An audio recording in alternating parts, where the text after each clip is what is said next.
여호수아 4장 12절부터 하겠습니다. 어제 4장 11절 모든 백성이 요단강을 건너가기를 마쳤습니다.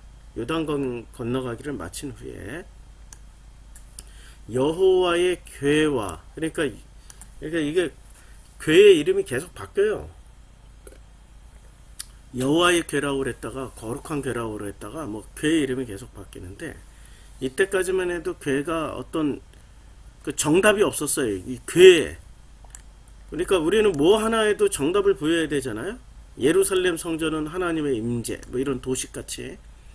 근데 이 여호와의 궤, 이 법궤 혹은 여호와의 궤, 아니 거룩한 궤 뭐 이렇게 여러 가지 이름들이 있는데 이게 정답이 없이 여러 가지 이름으로 불린다라는 거는 정답 찾지 마. 그때 상황에 따라서 달라져. 이렇게 생각하시면 될 겁니다. 그러니까 여호와의 궤와 이제 제사장들이 백성의 목전에서 건넜습니다. 여호와의 궤와 그리고 제사장들이 이제 제일 마지막에 건넌 거예요. 제일 마지막에 이제 백성들이 전부 다 건너고 나서 백성들이 서 있는데 그 백성들 앞에서 여호와의 궤와 제사장들이 드디어 백성들의 그 눈앞에서 건너게 됐어요. 목전이 눈앞이잖아요. 4장 12절. 르벤 자손과 갓 자손과 므낫세 반지파는 이제 이 사람들이 그 르벤 자손, 갓 자손, 므낫세 반지파가 뭐냐면은 12지파에 갓 자손, 므낫세 반지파, 르벤. 그러니까 이 사람들은 한마디로 말하면은 뭐 하는 사람들이냐면 지금 요단강 동쪽에서 있는 사람들이에요. 동쪽에 자리를 잡았죠. 그러니까 요단 서편의 땅 합친 거나 요단 동편의 땅이나 사이즈가 비슷하다. 굉장히 큰 땅을 차지했다. 큰 땅 차지한 걸로 보면은 므낫세 지파, 반지파, 므낫세 반지파, 그 다음에 므낫세 반지파는 또 동쪽에 이렇게 서쪽에 제일 큰 땅 차지하고 동쪽에도 제일 큰 땅 차지하고 거의 뭐 절반 차지한 거죠. 이게 땅 면적으로 보면 므낫세 지파가 제일 큰 복을 받았다. 갓 지파, 르벤 지파. 이 사람들이 동쪽에서 어디로 가야 돼요? 서쪽으로 지금 건너온 겁니다. 동쪽에서 서쪽으로. 소리를 좀 다 죽여주세요. 동쪽에서 서쪽으로 지금 건너온 겁니다. 그러니까 이 동쪽에서 르벤 자손과 갓 자손과 므낫세 반지파는 이제 모세가 그들에게 이른 것 같이 무장하고 이스라엘 자손들보다 앞서 건너갔습니다. 넓은 땅 차지했으니까. 그리고 또 모세랑 약속을 했으니까. 그러니까 이게 목적이 땅 차지하는 게 목적입니까? 아니면은 전쟁하는 게 목적입니까? 이것만 보면은 땅 차지한 걸로 끝나야 되잖아요. 땅 차지한 걸로. 여기 벌써 이렇게 땅을 차지했단 말이에요. 므낫세 반지파, 르벤 지파, 갓 지파는 이미 땅 차지를 했단 말이에요. 땅 차지한 것이 목적이라면은 이쪽으로 건너가서 싸우지 말아야 돼.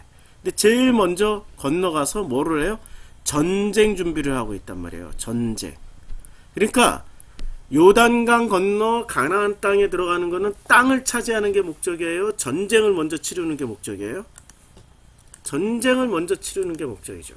우리는 뭐든지 자기 목적대로, 자기의 뜻대로, 자기의 욕심대로 먼저 생각한다고. 땅을 먼저 차지하고 싶다고. 방금도 양평 땅 얘기가 나왔지만, 야, 이 대한민국이라는 사회에서 수도권, 서울과 수도권에 땅 100평만 있어도 엄청 부자가 돼요. 근데 땅 100평만, 특히 강남에 땅 100평만 있다. 그럼 100억짜리지 뭐. 그 땅을 차지하고 싶은 게 한국 사람들의 욕심이라고. 그런데 땅 차지하기 전에 르벤 자손과 갓 자손과 므낫세 반지파는 모세가 그들에게 말씀하신 것처럼 무장하고 이스라엘 자손보다 앞서 건너갔어요. 이거는 목적이 뭐냐면 땅 차지가 목적이 아니라 목적 자체가 전쟁이라는 거예요. 전쟁. 전쟁에 이 관심 가져야 돼요. 전쟁이 목적이에요. 땅을 차지하는 게 목적이 아니라 전쟁. 전쟁을 해야 되는 거죠. 근데 누구랑 전쟁을 해야 돼요? 가나안 7부족하고 전쟁하는 거예요. 가나안 10부족들하고 전쟁을 하는데 그 중에 7부족은 진멸을 해야 되는 거야.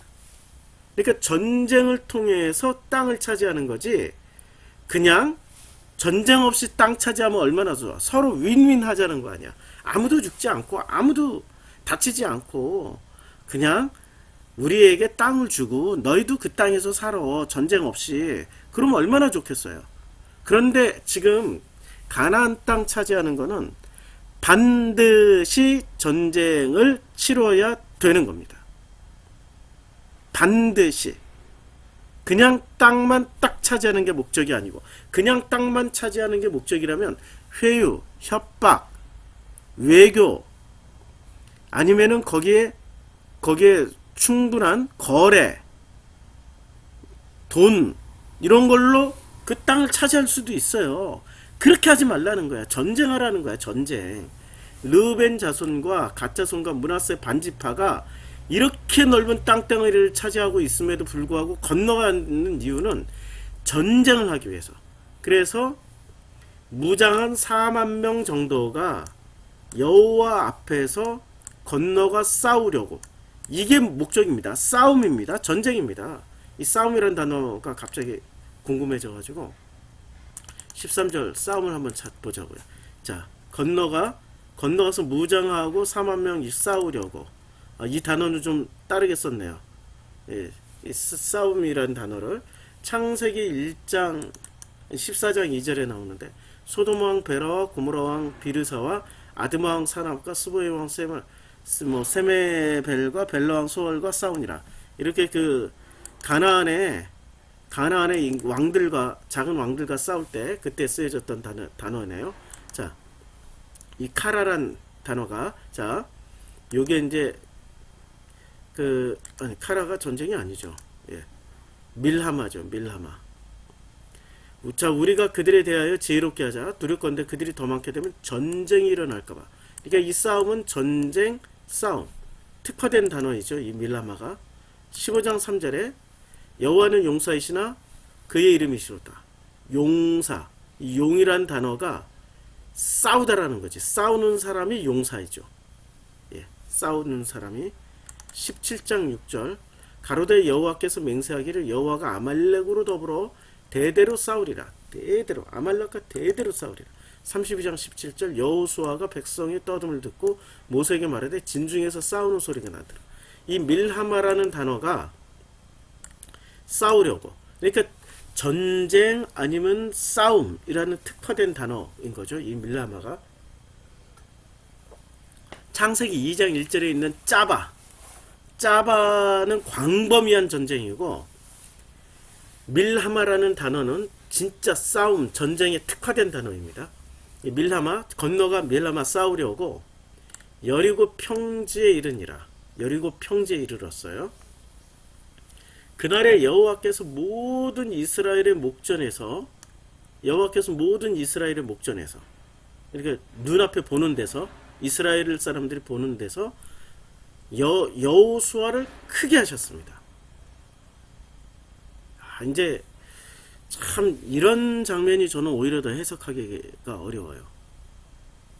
그러니까 모든 이스라엘의 목전에서 여호수아를 크게 하셨다. 누가? 여호와께서. 이런 바로 신비주의로는 당연하지. 이렇게 인식을 하고 있었고 우리는 그렇게 배워왔기 때문에 이걸 뒤집으려고 하니까 이런 것을 해석해서 설명해 주기에 참 어려워요. 그러니까 여호수아가 크게 된 거예요. 그가 생존한 날 동안의 백성이 그를 두려워하기를 모세를 두려워했던 것 같이 하였더라. 그러니까 그날의 여호수아가 어떻게 됐어요? 크게 된 거죠. 역으로 말하면 요단강 건너기 전까지 여호수아는 크게 되지 않았다. 이 말이잖아요. 역으로 보면. 이해가 되죠? 이 말을 뒤집으면 그날에 여호와께서 모든 이스라엘의 목전에서 여호수아를 크게 했기 때문에 그가 생존한 날부터 죽기까지 모세를 두려워한 것 같이 여호수아를 두려워했던 거죠. 근데 역으로 말하면 그날이 있기 전까지, 요단강을 건너기 전까지 여호수아를 크게 보질 않았어요. 모든 이스라엘 사람들이. 누구처럼 모세를 두려워하던 것 같이 보지 않았다고. 그래서 여호수아 1장에 1장 내내 제가 이걸 설명하고 또 설명해 줬잖아. 내 평생에 너를 능히 대적할 자가 없다. 내가 모세와 함께 있던 것 같이 너와 함께 있을 것이다. 내가 너를 떠나지 아니하고 버리지 아니한다. 이 말을 끊임없이 강하고 담대하라 끊임없이 해주셨던 이유는 모세처럼 강력한 권력을 잡지 못했기 때문에 이 말씀을 끊임없이 해줬던 거죠. 강력한 권력을 가졌다면은 강하고 담대하라 이런 말을 할 필요 없어요. 그냥 건너가 이렇게 얘기를 하지. 오직 강하고 극히 담대하여 나이정 모세에게 명령한 그 율법을 다 지켜 행하면 우로나 좌로나 치우치지 말라. 그러면 어디로 가든지 형통하리로다. 내 길이 평탄하게 되고 내가 형통하리로다. 그리고 강하고 담대하라. 두려워하지 말라. 놀라지 말라. 끊임없이 반복해 주잖아요. 1장에서. 이것은 모세처럼 강력한 권력을 잡지 못했기 때문이죠.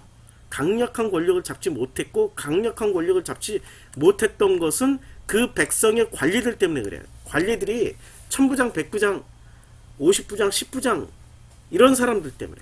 그런데 4장에 드디어 요단강을 다 건너고 나니까 그날이 요단강을 다 건넜던 그날에 비로소 모든 이스라엘 사람들이 여호수아를 크게 보기 시작했습니다. 크게 보기 시작했어요. 그리고 여호수아가 생존한 날 동안에 백성이 그를 두려워하면서 모세를 두려워했던 것 같이 하였습니다. 왜 이렇게 크게 봤을까요? 간단하잖아요. 우리가 이제까지 공부했잖아요. 왜 이렇게 크게 봤냐면은 요단물을 끊어버린 거예요. 요단물이 여호와의 언약궤 앞에서 끊어졌습니다. 요단물이 끊어졌어요. 이 물을 끊어버렸기 때문에 이날부터 사람들이 여호수아를 크게 본 겁니다. 여호수아를 크게 보기 시작한 거예요. 이것을 성경은 어떻게 기록했냐면 그날에 여호와께서 여호수아를 크게 하셨다. 그러니까 굉장한 어떤 신비적인 능력이 들어가 있는 걸로 착각한단 말이에요. 이미 신비한 능력은 어디서 시작됐어요? 아니 요단물을 끊어버렸잖아요. 여호수아에게 요단물을 끊어버렸어요. 요단물이 끊어졌어요. 이 끊어진 사건을 통하여서 여호수아가 이스라엘의 목전에서 크게 되어버린 거죠. 그치요? 그러니까 하나님이 지금 14절 자체로 독립구절이 아니라고 14절 자체로 독립구절이 돼가지고 여호와 하나님이 여호수아를 크게 엄청난 막 광채가 나게 하고 그냥 사람들이 보면 막 무섭게 만들고 이렇게 만든 게 아니라 요단강 물을 끊어서 그 강을 건너가 했기 때문에 그 사건을 요약해서 이렇게 표현하는 거죠. 그날에 요단강을 건너던 그날에 여호와께서 모든 이스라엘의 목전에서 여호수아를 크게 하셨다라고 성경이 이렇게 묘사하는 거예요. 신비주의가 어디 있어요? 없지요. 근데 사람들은 신비가 놀라운 능력과 힘이 있는 줄 알고 자꾸 성경을 신비주의로 신비한 걸로 해석을 해. 그리고 신비한 걸로 해석을 해야 회장님들이 우리 또 목사님들이 밥 먹고 살지. 자기네들은 훨씬 더 기도 많이 하고 금식도 많이 하고 성경을 많이 하니까 훨씬 더 신비한 존재라고 착각하게 만드는 거지. 이렇게 성경을 자꾸 신비주의로 해서 먹여주려고 그러죠. 그런 물은 끊어져야 된다고. 요단물처럼 그런 물은 끊어져야 된다고. 이런 물이 끊어져야 비로소 일장의 절규. 너는 강하고 담대하라. 내가 너와 함께한다. 내가 너와 끝까지 같이 간다. 힘이 없을 때 그랬고 그 끝까지 같이 하는 여호와를 버리지 않고 함께 했더니 주님께서 너무나도 놀랍게 요단물을 끊어버려요. 요단물이 언약궤 앞에서 끊어졌나니. 그러니까 물이 끊어진 게 이 물이 끊어진 사건이 여호와께서 물을 끊었잖아요. 요단물이 누구 때문에 끊어졌어요? 여호와 때문에 여호와의 언약궤 앞에서 끊어졌기 때문에 여호와 때문에 끊어졌죠. 그런데 여호와 때문에 끊어진 것을 가지고 사람들은 어떻게 생각해? 그날에 그 강을 다 건넌 날에 여호수아를 크게 보기 시작하는 거예요. 그러니까 여호와의 섬기심을 누가 받았어요? 이스라엘 백성들이 받았어요? 결론적으로 여호수아가 받았어요? 여호수아가 받은 거야. 하나님의 섬기심을 받았더니 여호수아가 하나님의 섬기심을 받았더니 이스라엘 백성들이 어떻게 봐요? 크게 보기 시작하는 거예요. 그리고 그가 생존한 날 동안에 백성이 그를 두려워하기를 모세를 두려워했던 것 같이 하게 된 거죠. 여호수아가 노력한 게 있습니까? 없지요. 여호와께서 섬기셔서 이 모든 일이 일어나게 한 거죠. 할렐루야. 오늘은 여기까지 공부하겠습니다. 오늘은 여기까지 공부하고 정말 우리가 무엇을 바라봐야 되냐 이거죠. 가나안 땅의 거대한 성벽과 풍요로운 농산물과 가나안 땅의 거인들을 바라봐야 되냐? 아니면 그 물을 끊어주신 여호와를 바라봐야 되냐? 그 물을 끊어주신 여호와를 바라봤더니 내 앞에 있었던 그 조그맣게 봤던 자꾸 초라하게 봤던 여호수아를 이제 크게 보기 시작하는 거야. 놀라운 분이시네. 대단한 분이 우리 앞에 있었네. 그리고 여호수아가 살아있는 동안에 백성이 그를 두려워하기 시작했습니다. 모세처럼. 그치요? 이제 우리는 가나안 땅에 있었던 것들을 크게 볼 게 아니라 하나님의 섬기심을 받는 사람들을 크게 보기 시작해야 되는 거죠.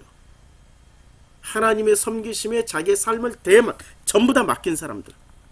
하나님의 섬기심이 그것이 축복이든 저주이든 우리 신명기 공부했잖아요. 복과 저주는 하나다. 복으로 우리 인간들이 말하는 복으로 섬기심을 받든 저주로 섬기심을 받든 그 섬기심을 받고 있는 그 누군가가 있다면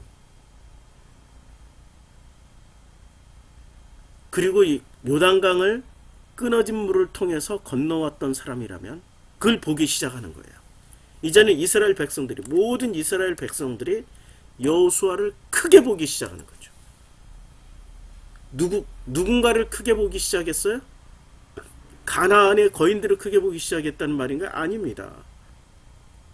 가나안의 풍요로운 농산물, 거대한 포도송이를 크게 보기 시작했네? 아닙니다.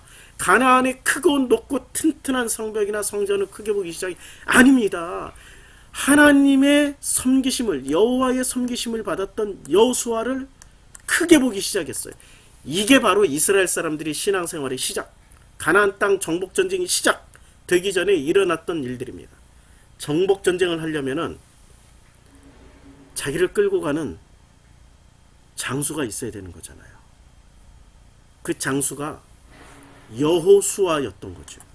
그래서 더 크게 만드시려고 주님이 이 장수를 놀라운 장치를 또 보여주십니다.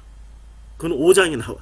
5장에 여호와의 군대 장관과 함께 있는 모습을 또 보여줘 버리세요. 놀랍습니다. 하나님의 섬기심 그렇게 끝도 없이 섬겨주셔요. 확실하게 섬겨주세요. 1장에서 약속을 해주셨잖아요. 너는 강하고 담대하라. 그랬더니 여호수아가 아멘하고 따라갔어요. 오직 강하고 극히 담대하여 나의 종 모세에게 명령한 그 율법을 다 지켜 행하고 우로나 자로나 치우치지 말라. 그리하면 어디로 가든지 형통하리라. 그렇게 했더니 여호수아가 아멘했어요. 그리고 이 율법책을 떠나지 말라. 율법이 그런 율법이 아니고 토라라고. 토라, 모세오경 다 지켜 행하라. 그러니까 하나님이 섬기심을 받아들여라 이 말씀이에요. 그 섬기심을 받는 게 쉬운 일인가요? 자기가 막 열심히 노력해서 하나님께 영광 돌리는 일이 쉬운가요? 놀랍게도 섬기심 받는 일이 훨씬 어렵습니다. 자기가 힘이 있고 능력이 있다면 자기가 노력해서 하나님께 영광 돌려버리는 게 훨씬 더 쉬워요. 근데 그걸 지켜 행하라는 거야. 하나님 섬기심을 받는 거야. 그리하면 내 길이 평탄하게 될 것이면 내가 형통하리라. 그리고 명령한 것이니 강하고 담대하고 두려워하지 말라. 놀라지 말라. 어디로 가든지 간에 내 하나님 여호와가 너를 섬기신다. 할렐루야. 그랬더니 결론적으로 4장에 그것이 이루어집니다. 4장 12절에 그날에 여호와께서 모든 이스라엘의 목전에서 여호수아를 크게 하시며 그가 생존한 날 동안 백성이 그를 두려워하기를 모세를 두려워하였던 것 같이 하게 되었습니다. 섬기심을 받으시는 삶이 이렇게 놀랍습니다. 섬기심을 받고 사십시오. 기도하겠습니다. 아버지, 축복하여 주셔서 감사합니다. 우리가 힘이 있고 능력이 있어서 섬기는 걸로 하나님께 영광 돌리려고 했지만 그 모든 것이 다 내려지고 섬김 받는 그러한 사람으로 거듭나도록 축복하여 주시옵소서. 그 거듭남의 과정에 요단의 물을 끊어주시고, 그리고 싸움을 두려워하지 않고 전쟁을 두려워하지 않고, 이제는 짜바라는 전쟁 안에 있었던 밀하바의 전쟁으로 끊임없이 싸워서 이길 수 있도록 축복하여 주시옵소서. 예수님의 이름으로 기도드렸습니다. 아멘. 아멘.